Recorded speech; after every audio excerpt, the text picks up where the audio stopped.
Hello po mga guys. Ang akin pong pamamangka ay paikot-ikot. Dahil ako po ay walang maayos na cellphone, ang ginagamit ko po lamang ay isang lumang cellphone.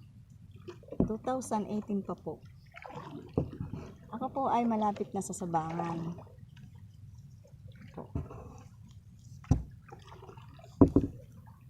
Nalalaglag po ang aking baunan.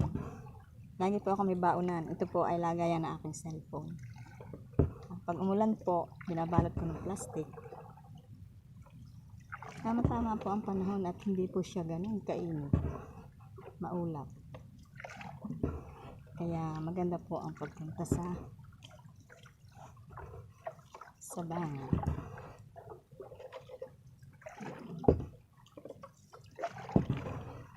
Kanina pa po sana ako pupunta, kaya pula ang ay umulan malakas.